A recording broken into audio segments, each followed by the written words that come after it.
මේවා කුරුණෑගල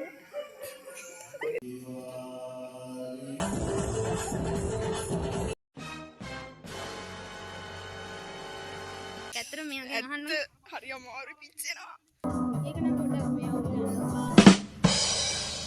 ඔන්න ඉතින් අපි එහෙම උදේ පාන්දර 3 මාට බස් එකට නැග්ගා. එයාව මදිපාඩුවට අරන් යන්න.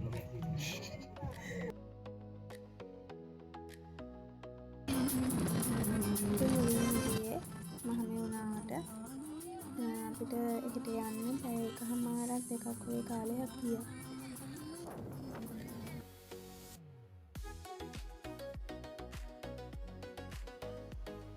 අපි දැන් ඉන්නේ මහමෙවුනාව අසපුවේ. ඇත්තටම මෙතන තියෙන විශේෂත්වය තමයි අපිට හරිම සරලව බුදුදහම ඉගෙන ගන්න පුළුවන් විදිහට හැමදේම ලෑස්ති කරලා තියෙන එක. ඒ වගේම මෙතන තියෙන බුදු පිළිම වහන්සේලා වුණ හරිම ලස්සනයි. ඊතර ලොකු ගෞරවයක් දැනෙන විදිහටයි මෙන්න කරලා තියෙන්නේ. අපිට හැබැයි වීඩියෝ කරන්න නම් දුන්නේ නෑ ඇතුළේ. අද පොය දවස නිසා ගොඩාක් අය ඇවිල්ලා වන්දනාමාන කරන්න ඉන්නවා. ජීවිතේ පාරිබහුල වෙලා හිත කලබල වෙලා ඉන්න වෙලාවක මෙහෙම තැනකට ඇවිත් ටික වෙලාවක් හිටියත් හිතට පුදුම සැහැල්ලුවක් දැනෙනවා. ඇත්තටම මේක ආධ්‍යාත්මික සුවය හොයන ඕනෑම කෙනෙකුට අනිවාර්යයෙන්ම ඇවිත් ඉන්න ඕන හොඳ අත්දැකීමක්.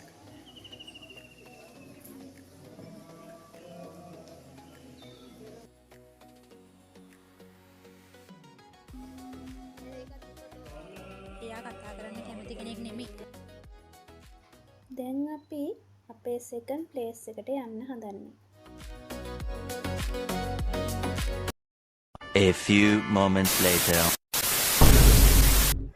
මේ වගේ කාලකන්ණි යාළුවේ කාලයක් හම්බෙන්න එපා කියලා මම ප්‍රාර්ථනා කරනවා. මේ ගේන්න ෆොටෝ එකක්වත් ගන්න. ඊයක ෆොටෝ ගන්න තීරණය. කියන්න කනගාටුයි මේ වගේ සාධ්‍යයක්.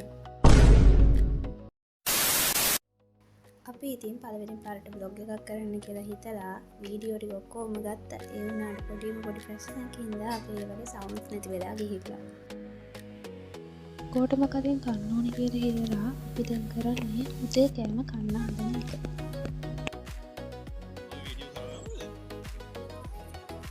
අපි දැන් ඉන්නේ විදී විහාරේ. He tried it.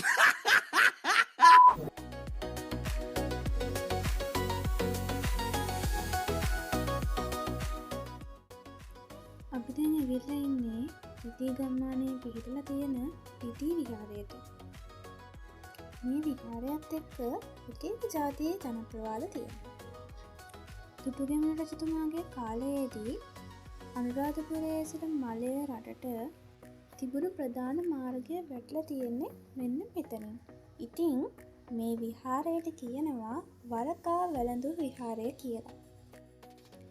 රිදීගම ගම්මානයේ පිහිටලා තියෙන මේ විහාරය ක්‍රිස්තු පූර්ව දෙවන සියවසේදී පමණ තෛරවාදී බුදුදහමත් සමඟ සැකසුණු එකක් කියලා කියනවා. මහා වංශය වැනි මූලාශ්‍රවල මේ විස්තර කරලා තියෙන රජත ලෙන කියලා. ඒ වගේමයි ජනප්‍රවාදවලට අනුව දුටුගැමුණු රජතුමාට රුවන්වැලි සාය ඉදිකිරීමේදී අවශ්‍ය රීති සපයා ගැනීමට මේ ලෙන ගොඩක් උපකාර වෙලා තියෙනවලු. ඒ නිසා දුටුගැමුණු රජතුමාගේ උසට පිළිමයක් සකස් කරලා මෙතනට ගෞරවයක් දක්වන්න එතුමා කටයුතු කරලා තියෙනවා.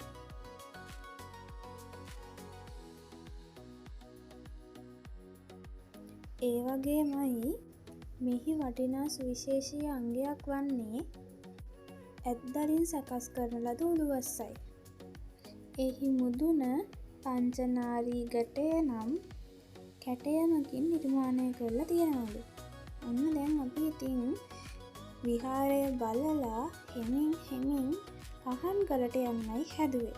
මේ පහන් ගලත් එක්කත් ලස්සන කතා බැඳලා තියෙනවා.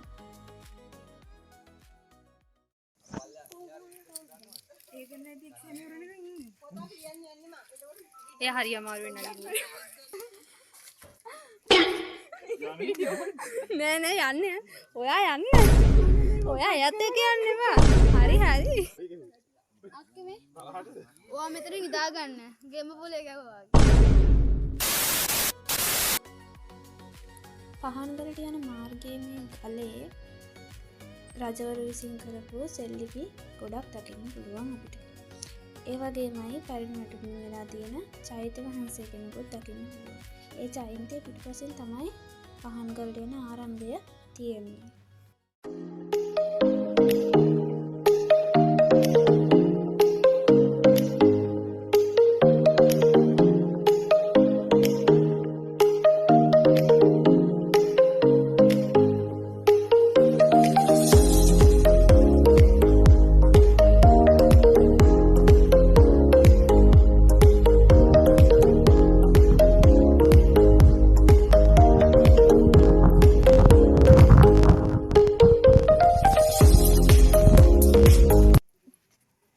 They ask you how you are, you just have to say that you're fine when you're not really fine, but you just can't get into it because they would never understand. A few moments later.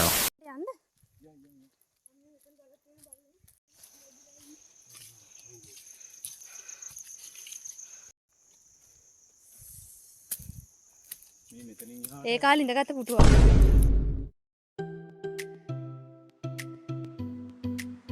පහන්ගල කන්දර යන්න මීටර 800ක් පමණ දුරක් තියෙනවා. අපි පන්සල ඇතුළේ යන්න තියෙන හින්දා කවුරුත් සිරප්පු දාගෙන ගියේ නෑ. හැබැයි අතර මෙතෙන් යනකොට සිරප්පු දාගෙන යන්න ඕනි. මේ කැලෑවක් හින්දා අතරම යන්න ගොඩක් අමාරු වුණා අපිට.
පරිසරයේ සුන්දර වුණාට වැඩන්නේ ඇත්තටම හරිම හොබයි.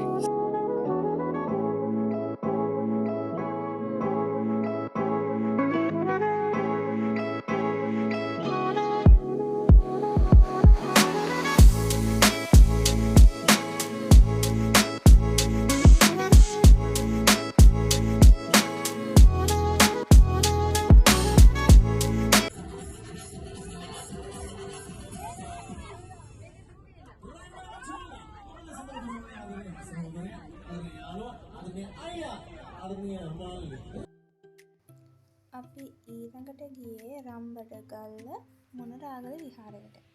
මේ වීඩියෝ වලත් ඇත්තටම අපි කතා කරන්නේ නැහින්නේ නෑ.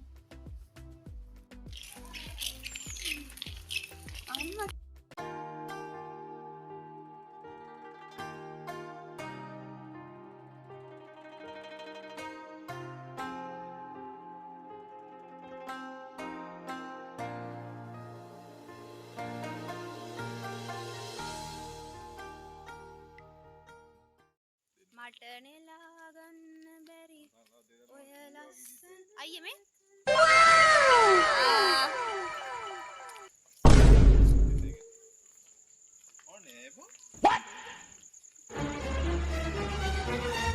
Let's make video. Okay.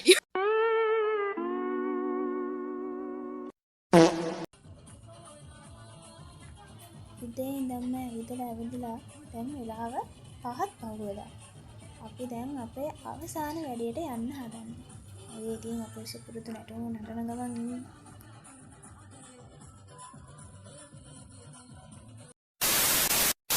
This is a river. Lake. අතන අපි අවුරුදු වෙන්නේ කියන එක අපිට හිතා ගන්න බෑ නේද හලෝ. අදහස් දක්වන්න. මේ කළු වෙනවා කළු වෙලා තියෙනක දැන් අන්තරම කළු වෙලා ඉන්නේ. අතන අපි මේක රජයට දැනුම් දෙන්න ඕනේ. අනික මඩ වැඩක් නැහැ කතා කරලා. A few moments later. ඇයි මේක ගැන රජය මැදිහත් වෙන්නේ නැත්තේ? Wait a minute! Who are you?